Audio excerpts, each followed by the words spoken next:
Round two of the Champions Cup gives some teams the chance to build on a decent start and others to find some sort of redemption. My name is Mark. Let's talk rugby.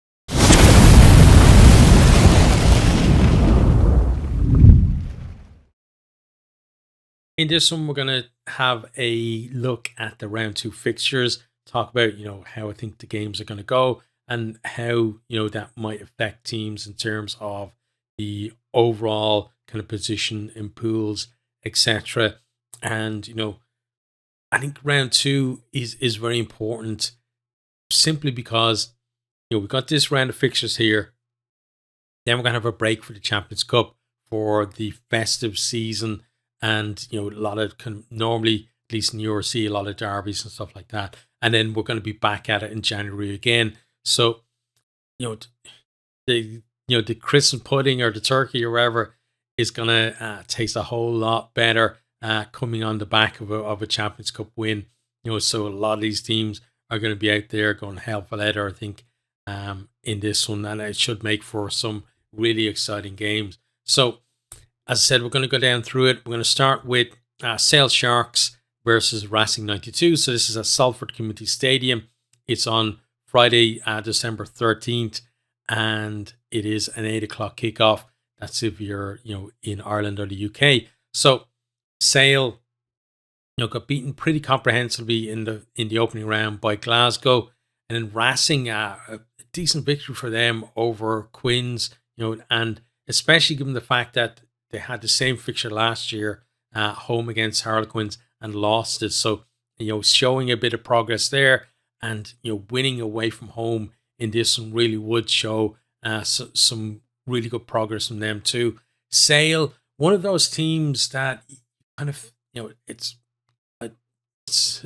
sometimes you have to just say things that may sound a bit disrespectful, but they feel like a team that make up the numbers in the Champions Cup. And I'm not saying that just because, they're an English team or whatever, because I have the same feeling about the likes of, like I've got my Ulster shirt on today. How many years have they been making up the numbers in this competition? Honestly, they haven't really been there at the cutting edge. I think Sale are another one like that.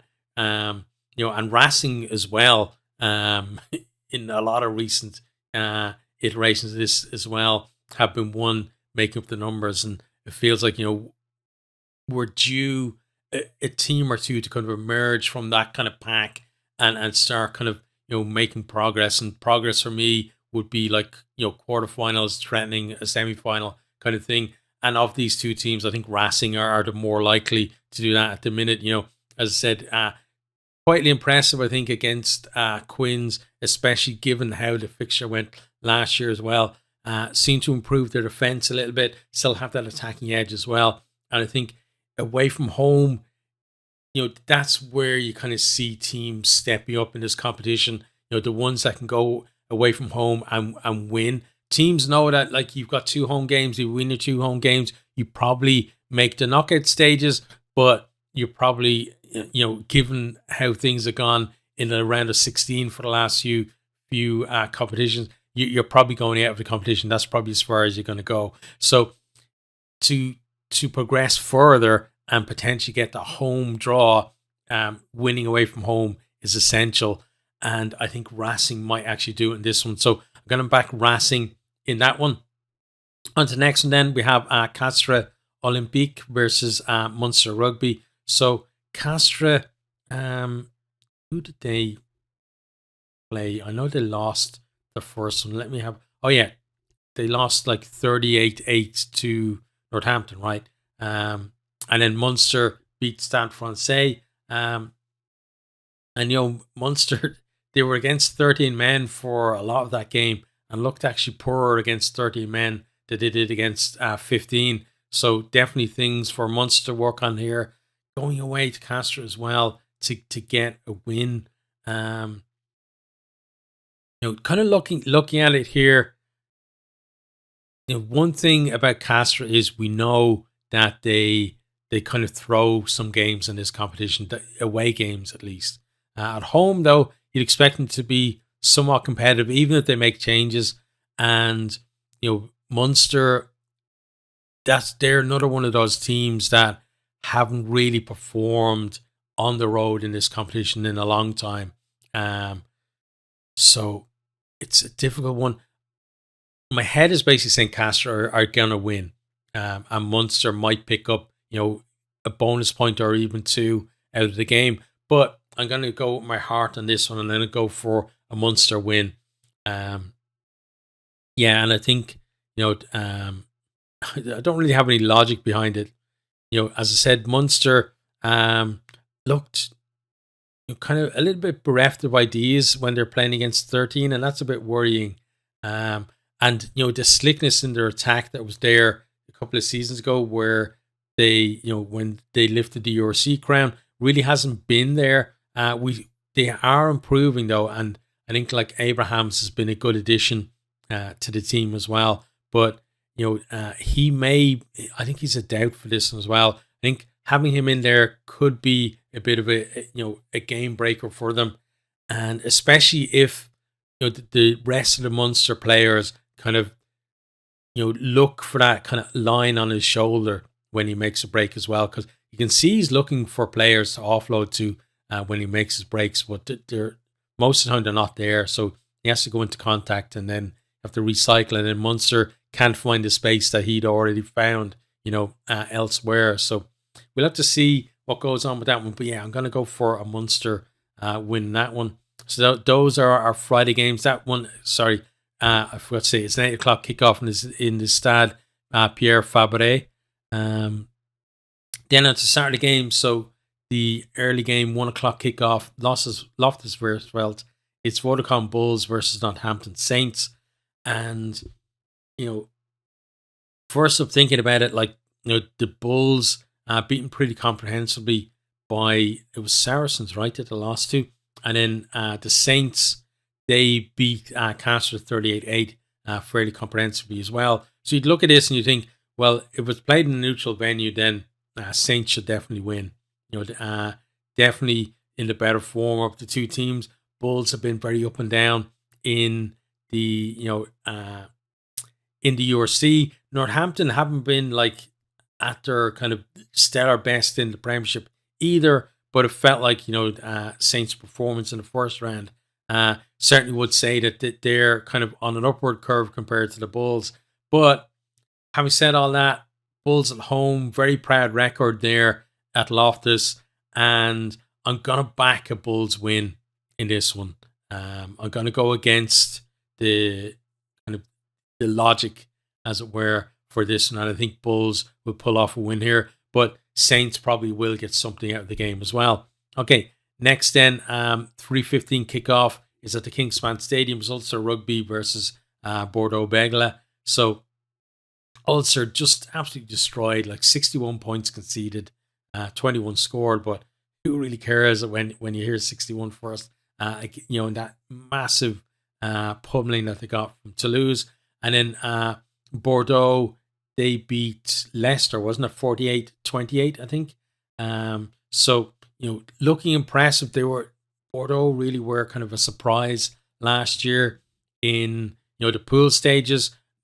No real surprise this year that they continue being as good. The likes of BRE to call on, and Pernod didn't even get in on the tries last weekend.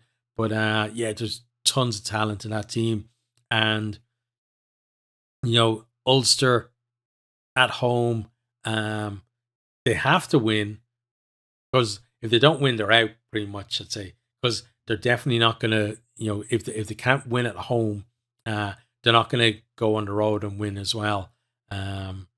But, I'm wearing the Ulster shirt and it feels like sacrilege, but I'm going to go for a Bordeaux win, because honestly, with this Ulster team, there's, I know they're in transition and they have been up and down, and there's a possibility that they pull, a performance, out of thin air, but it just feels like, they got kind of one of the toughest starts you could get, I think, in the pool stages, against the, defending champions first up, who are absolutely on fire, and then a team who have been in really good form as well.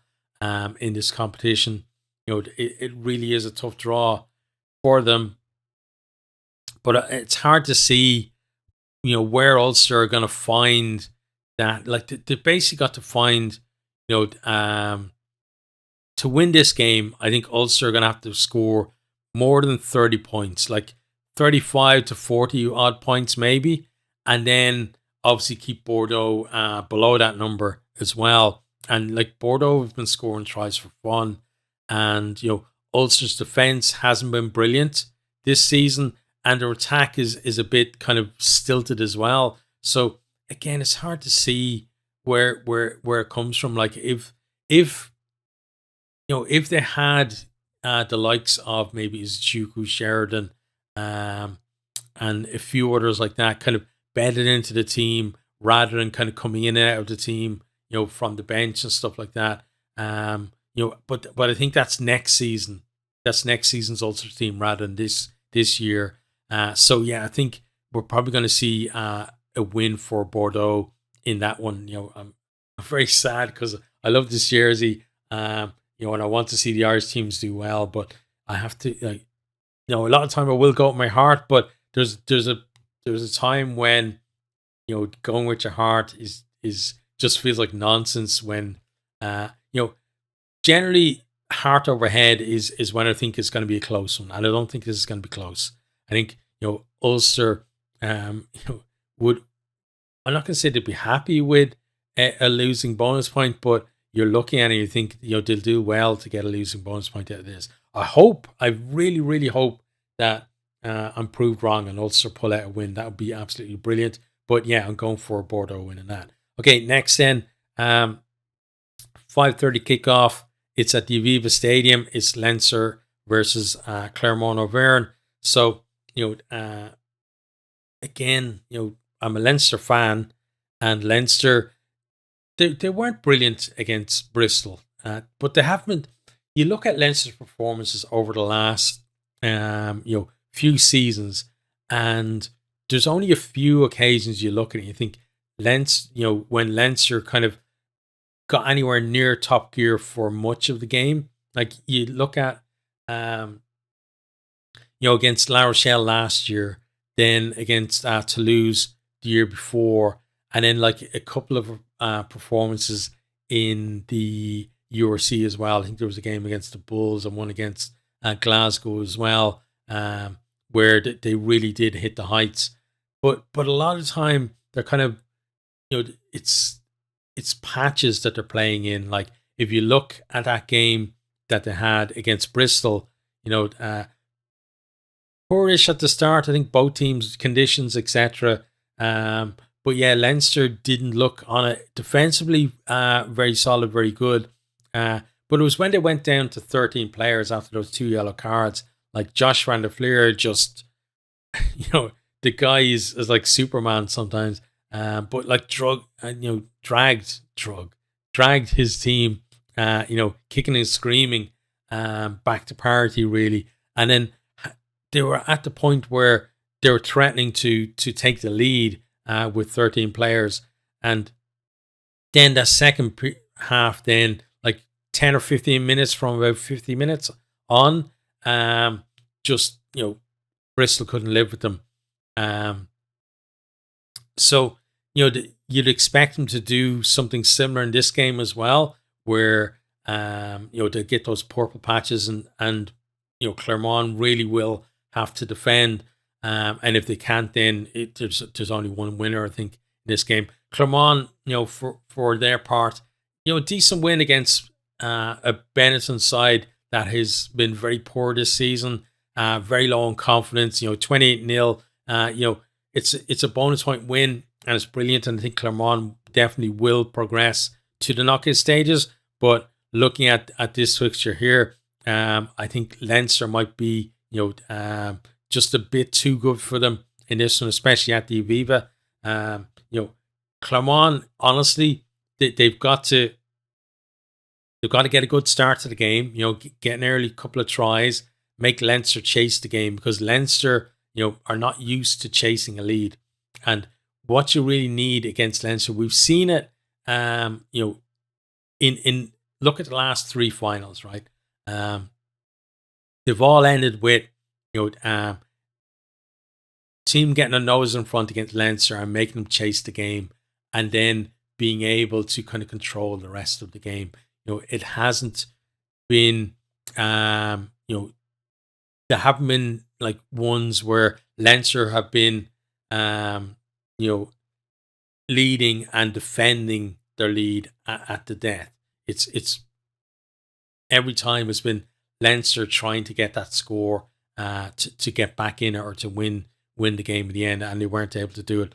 And if you look at how many points Leinster score kind of the last 10 minutes or even 20 minutes of the game, it's not very many. They front load a lot of their points, and especially fast starts to the halves, really good at the end of the half as well. And then that period between 20 and 60 minutes is where they turn on the afterburners and they pull away from teams. So Clermont, really, to have any chance, they've got to be thereabouts come 60 odd minutes. We saw again against Bristol, where between 50 and 65 minutes Leinster just absolutely pulled away, and there's no way Bristol were getting back near them after that. So tough ask for Clermont. I don't think they're going to do it. I think it's going to be a Leinster win.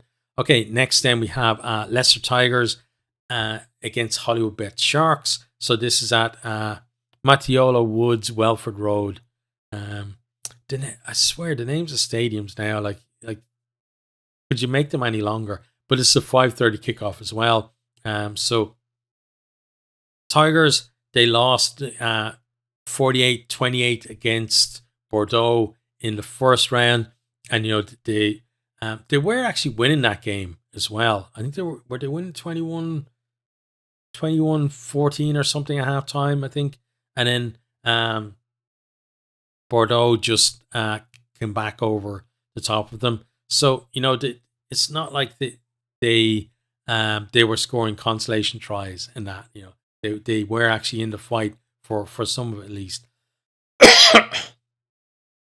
The Sharks, though, they had a pretty comprehensive win. I'm trying to remember who. It was definitely against an English team. It was Exeter, yeah. Exeter, another team who weren't really in it in that one. It's like Sharks, just Khaleesi out of this world, Mapimpi. There's so many Springboks in that team. But, the thing about the Sharks this year, compared to last year, say, last year you see absolutely dire. And they had that run in the Challenge Cup, and they won the Challenge Cup and actually qualified them for this ahead of the Ospreys, who would have been in instead if they hadn't won that.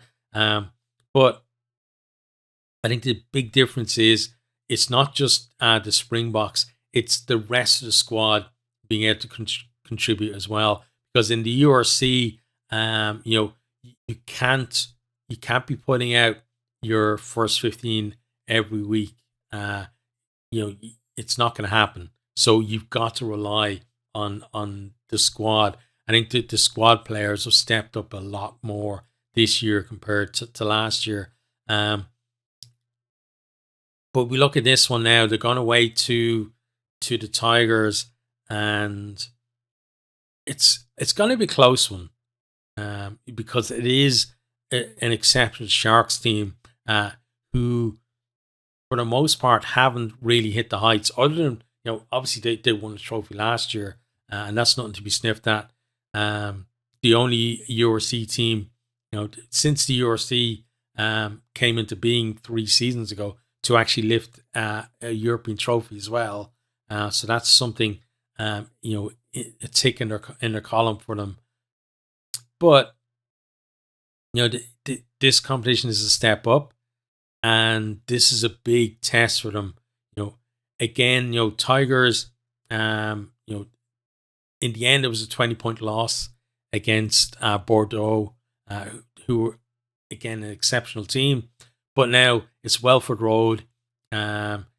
Yes, Leicester haven't been brilliant, but the Sharks we've seen on the road, like they, lost against Connacht on the road, they almost lost against, was it Ospreys or Dragons or somebody? Did like they just about, I think they just about beat the Dragons um, on the road as well this year. So not as brilliant on the travels this season as they have been at home, but certainly more consistent overall. I think that they're going to get a losing bonus point and probably a try bonus point as well. I think this will be a high scoring game, but I'm going to go for a Leicester win in that one. But again, I'm going to be cheering for the Sharks. I wasn't wearing their jersey last preview for nothing. I really like those guys and hope to do well. But I've got to be honest with my opinions as well. I can't just keep backing URC teams in every fixture that they're in. Next then, no URC teams in this one. 8 o'clock kickoff at the Stade Marcel de Flandre. So it's La Rochelle versus Bristol. And, La Rochelle went away to Bath, the leaders of the Premiership, and, were able to win over there at 24 points to 20 and kind of had to withstand, because they were winning 21-3 or something at halftime, something like that, and just scored 3 points in the second half. Had to withstand a bit of a comeback from Bath, but they're out to hold them off. And then Bristol, who we talked about, competitive with Leinster for a while in the game until they weren't, and then they really weren't. It wasn't even close. Once Leinster stepped up through the gears, and La Rochelle, another team able to do that, able to find those gears that other teams just don't have. And Bristol, lovely attacking team, but I feel like if they go over there and they're open and the conditions are better than they were for the game against Leinster, they could ship a big score in that game. They will score a few themselves, because even though Leinster's defence marshalling them fairly well, and La Rochelle are no mugs either on the fence, I still think with decent conditions they have it within them to get over for a few tries. Whether it's going to be enough for a bonus point, I'm not too sure about, but I'm pretty sure that La Rochelle are going to win this one, and they'll probably get the bonus point themselves. Look at La Rochelle. As I said, they beat the leaders of the Premiership last week away from home, and now they're going to be playing second place in the Premiership in their own backyard. Yeah, and you'd expect them to kind of win by a bit more than 4 points this time around. Next, then we have Harlequins versus DHL Stormers. 8 o'clock kickoff as well at the Twickenham Stoop. So, Quins, they lost to Racing last week in the first round, and then Stormers, they got beaten by Toulon, right? Beaten by Toulon at home as well. And Stormers have been, in poor form in the URC, and but you would have expected at home they would have put up a bit more of a fight. They were winning that game. To be fair, they were 14-10 up, but then didn't score a point in the second half and lost 24-14. So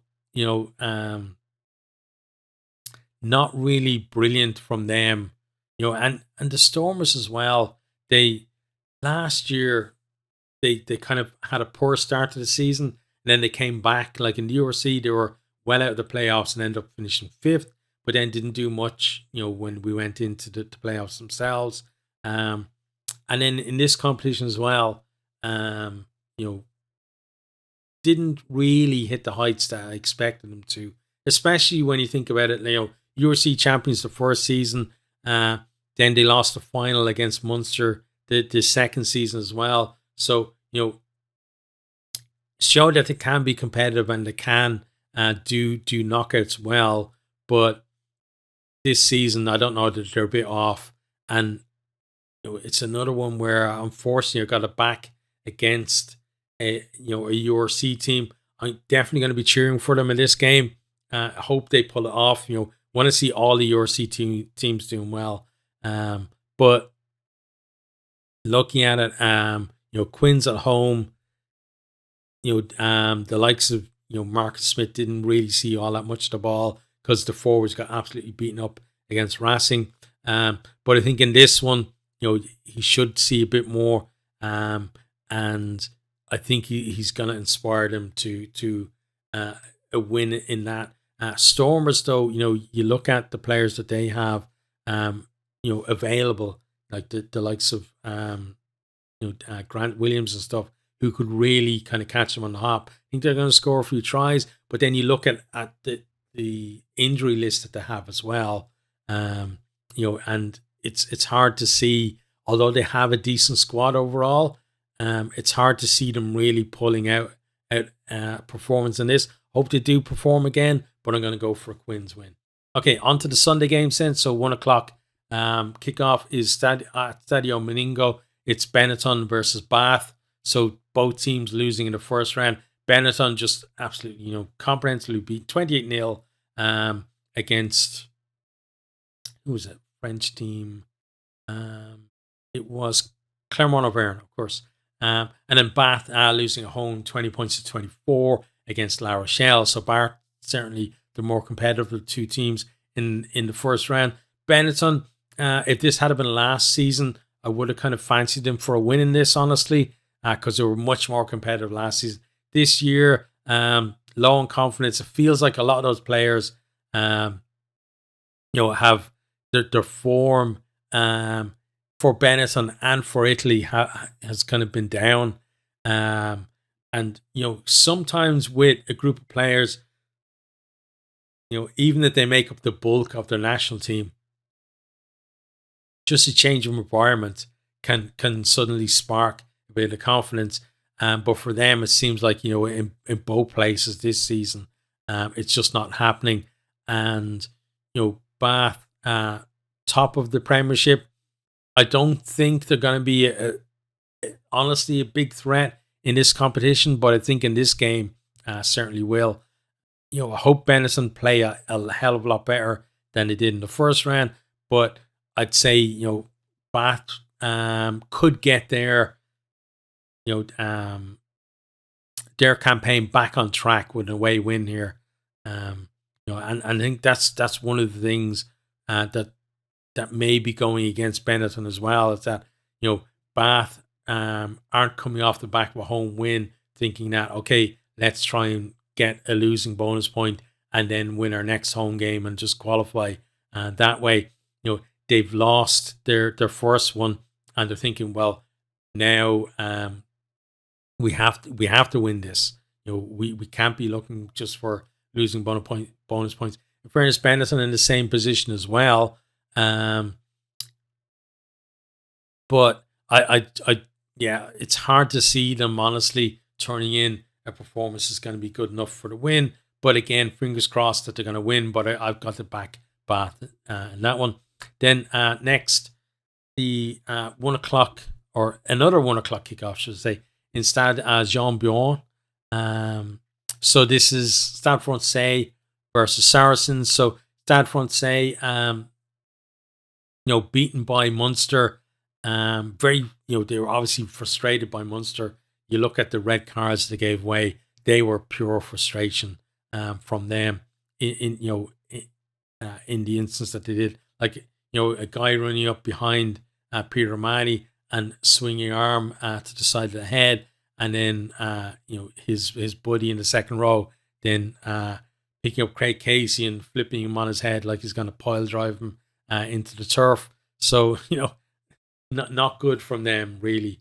Completely lost the head, lost the plot. In fairness, the bench, the young lads come off the bench, lifted them a lot, and they can be proud of their efforts. But many of the starters certainly can't be. And then Saracens went at home against the Bulls, and probably thinking now, this is a good chance to, they could basically qualify. If they win this, they're qualified. Doesn't matter whether it's with a bonus point or not. I think it's definitely going to be enough to qualify them. And Stade Francais, 15 versus 15 against Munster didn't look brilliant. When when they went in again, when they went into 13 and the bench came on, looked a bit better. But you have to think that they've got to find another level compared to what they produced against Munster, and I'm not sure whether they can do it. Saracens, not at the level that they were, when they were kind of up there in finals and winning this competition and winning the Premiership as well. I think they're a few rungs down from there, but I still think that they're a decent team, and a wounded Stade Francais, they might smell a bit of blood and go in for the kill there as well. So I'm going to go for a Saracens win in that one. Next, then we have a clash where we have only a few of them. Another clash where we've got both teams actually won in the first round. There's a lot of kind of loss versus loss or loss versus win, but these two teams won in the first round. So Toulon went away to Stormers and won down there. Oh, I'm sorry, this is a 3:15 kickoff in the Stade Félix Mayol.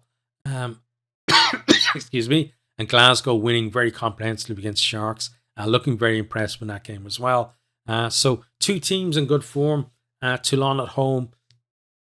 Glasgow, people are expecting them. It's not I don't think it's a hope anymore. I think there's an expectation now. They're URC champions, that they're going to step up this year. And part of that is going away to France, performing, getting the result. So this is a big test for Glasgow, whether they can do that. And in the past, they've gone into the big test and they've been found wanting. So it's going to be a test of that new mentality that they have, because going down to Loftus and lifting the URC title down there again in front of wherever it was 50,000 fans, really does speak to how much they've progressed mentally and their character as well. So, but this is another big test for them, and they've done it already. Now, can they do it again? Or can they keep repeating the trick? So in this one, I'm gonna go for a Glasgow win. In that one, I'm gonna go head and heart together. I think in this one, yeah, I think Glasgow, just in the form that they're in, they have that ability to score in flurries, like 2 or 3 tries in maybe a 10-minute period, and you need that, I think, to go away to a place like Toulon and to pull off a win over there. You can sometimes win a bit of an arm wrestle, a low scoring game, but Glasgow aren't really built like that. They can get in. I'm not saying they can't. Do the arm wrestle stuff, but they're more kind of a we'll score more than you type of team. And kind of throw caution to wins at time. Not saying that the pack doesn't front up, just that they tend to spread the ball a lot more rather than keeping it tight. So other than obviously when they go to the line-out maul, then it's very tight and very, very impressive as well, and very effective. So yeah, I'm going to go for Glasgow win in that one. Next then, the 5:30 kickoff and the final game of the round on that Sunday at Sandy Park. Exeter's Chiefs versus Stade, Toulouse. So Exeter I remember they got, it was Sharks, right? They lost to Hollywood Bet Sharks, not the English Sharks, the South African Sharks. Yeah, 39-21. They lost in that one. And not really in the game. Haven't looked all that impressive this year in the Premiership either. And you'd worry for them. Obviously in a rebuilding phase, they, from 2 seasons ago, just completely overhaul of the squad. They seem to have been doing okay last season, but this season, not so much. Feel like they've gone backwards, but it might be one of those ones where I take a few steps backwards to next season, then be able to progress forward. But right now, not looking all that good.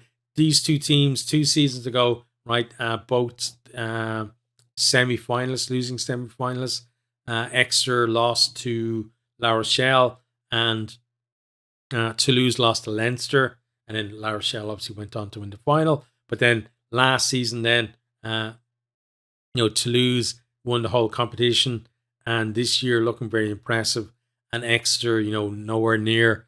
And I think that's the thing is, like a couple of seasons ago, that there wasn't that much between them. I think on both playing their best game, Toulouse certainly would still win head to head between them. But Exeter in that run to the semi final just found ways to to stay in games when they should have been dead and buried, and to come back over the top of teams as well. They don't seem to have that fight anymore.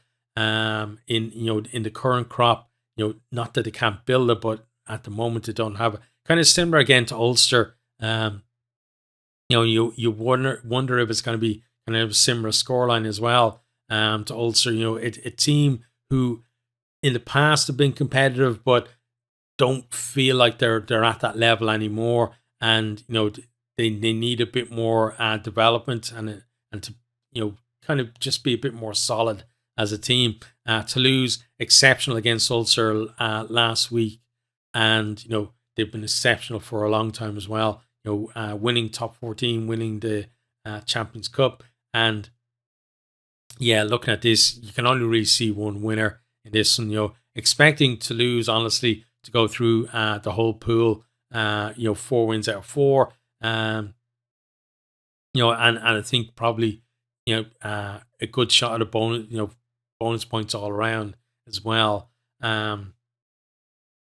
Looking at this one, I've got to go for a Toulouse win, and definitely a bonus point win, and probably pretty comprehensive overall. And then Exeter, then one of the teams then that's basically one result away from officially being eliminated from the competition. There'll be a few like that, I think, after this second round of games. But that is the preview of round 2. Let me know your thoughts down in the comments, and I'll see you guys in the next one.